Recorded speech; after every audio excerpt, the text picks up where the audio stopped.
tous les parents qui désirent le meilleur pour leurs enfants. Bonjour à vous aussi, chers futurs parents qui me suivez. Je suis Eunice Tellero du blog éduquersonenfant.com et à travers mes capsules, j'accompagne les parents dans la réussite de l'éducation de leurs enfants. Dans cette vidéo, je vais répondre à une question. Mes enfants se disputent, que faire? Et oui, les disputes entre frères et sœurs sont assez courantes. Vous êtes dans votre chambre et puis vous entendez laisse-moi! Mais je t'ai pas touché! Mais donne mon stylo! Donne! Mais pourquoi tu me pousses? Arrête! Ah! Et puis des pleurs. Et des fois, vous avez l'impression que les pleurs vous appellent. Et le parent que vous êtes, couché dans son lit, vous êtes là, vous réfléchissez, vous auriez aimé que vos enfants ne se disputent pas. Vous ne savez pas trop quoi faire. Il y a des parents qui adoptent l'attitude de la passivité, bon, qui se disent je les laisse se débrouiller tout seuls. Et si les enfants font trop de bruit, qui vont crier hé, taisez-vous là-bas.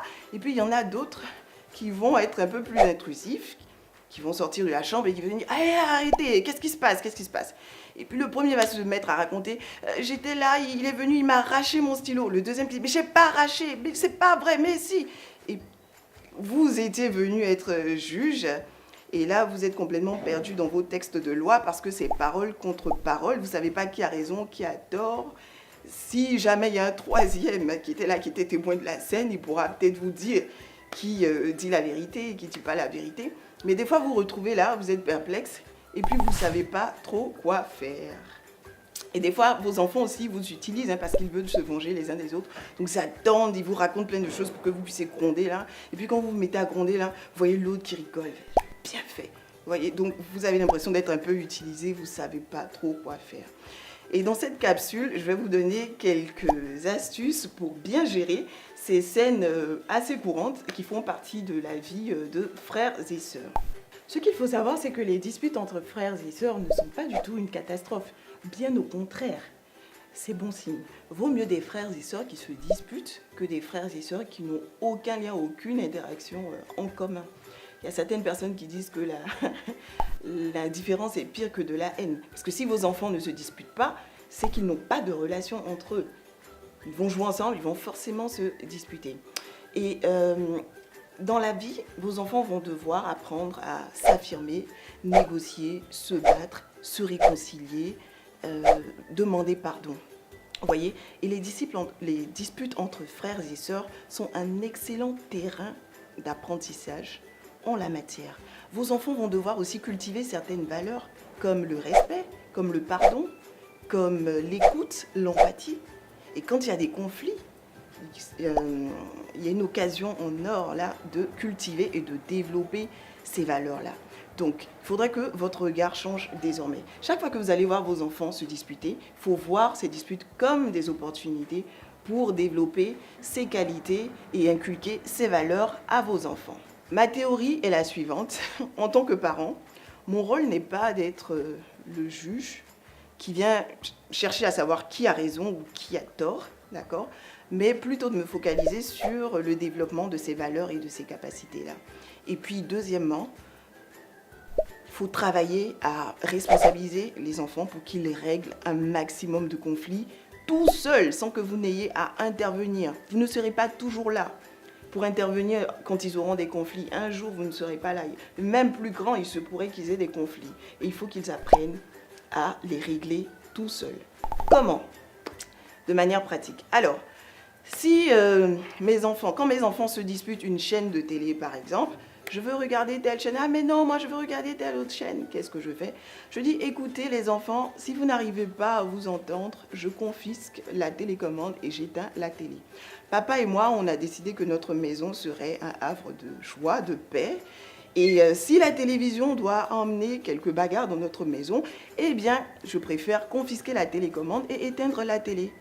Et là, un miracle se produit. Les deux enfants qui étaient farouchement opposés se mettent à discuter ensemble, régler leurs conflits ensemble, et finalement venir dire ok, on va regarder telle chaîne.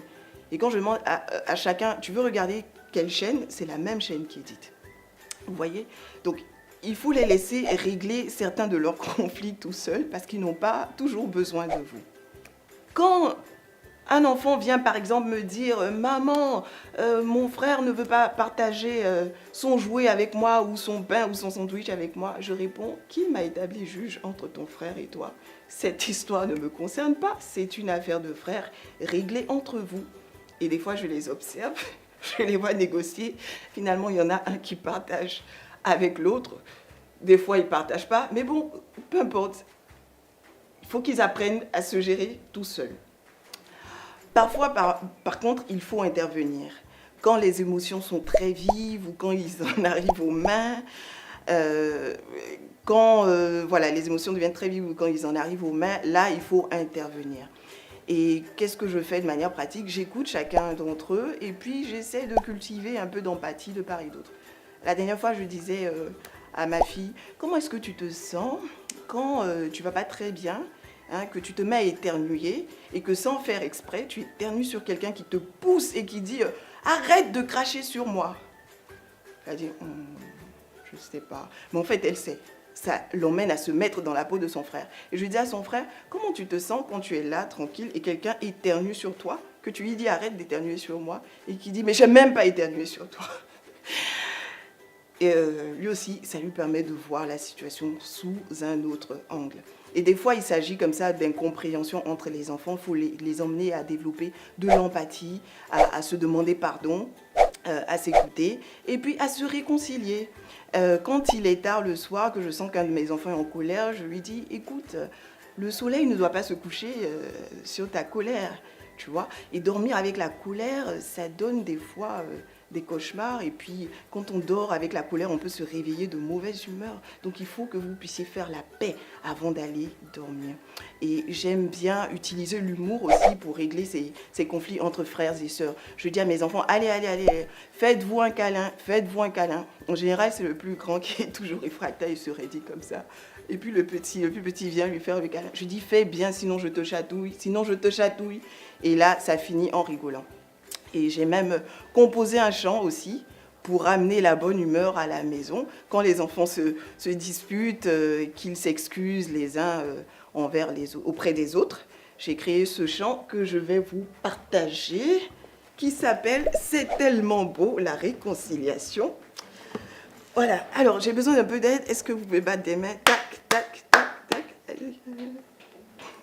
Oui, tac, tac, tac, tac, tac, tac. Plus fort, plus fort. Mon chéri, là dessus. Il y a mon mari qui est sur le plateau qui est venu me soutenir. Coucou.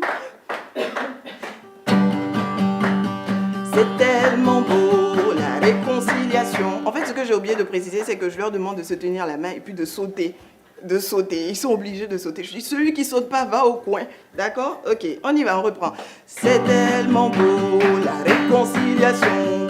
C'est tellement beau de faire la paix au lieu de se bagarrer, de se disputer. C'est tellement beau la paix entre frères. On était fâchés, non c'est du passé. C'est réconcilié, viens on va s'amuser. On est frères et sœurs de la même famille. C'est tellement beau la paix entre frères. Et ce chant, il a un pouvoir miraculeux, celui de faire rigoler des frères qui sont fâchés. Et ça se termine en fou rire. Donc je vous l'offre comme un cadeau. Si vous voulez le chanter à la maison, vous êtes libre de l'apprendre. Si vous voulez composer aussi vos propres chants, vous êtes libre de composer. L'humour, c'est une belle arme qui permet de créer beaucoup de joie et puis de désamorcer aussi les conflits. Avant de finir, voilà, je veux préciser quelque chose de très important. Quand on est en colère, qu'on se dispute, il y a certaines choses qu'on peut faire. Il y a certaines choses que mon mari et moi, on autorise. Un enfant qui est en colère, qui crie « Arrête !» Bon, ça n'a rien de très méchant, il y a un peu d'agressivité dans le ton. Mais c'est une manière de faire sortir la colère qui est à l'intérieur de lui. Par contre, alors là, il y a des lignes à ne pas du tout franchir, quelle que soit l'intensité de la colère. Pas d'injures, pas de gros mots et pas de paroles du genre « Ah non, non, non, non ». Là, quand tu sors une injure, un gros mot, ce n'est plus une affaire entre ton frère et toi, mais cette affaire commence à me concernés. Et là, carton rouge. Carton rouge. Un bon recadrage s'impose. Voilà, ce sera tout pour aujourd'hui. Si vous avez aimé cette vidéo et que vous pensez qu'elle peut faire du bien à un parent que vous connaissez, n'hésitez pas à la liker, à la partager et à vous abonner à ma chaîne. Laissez-moi aussi en commentaire des astuces drôles que vous utilisez pour régler les conflits entre vos enfants. À très bientôt.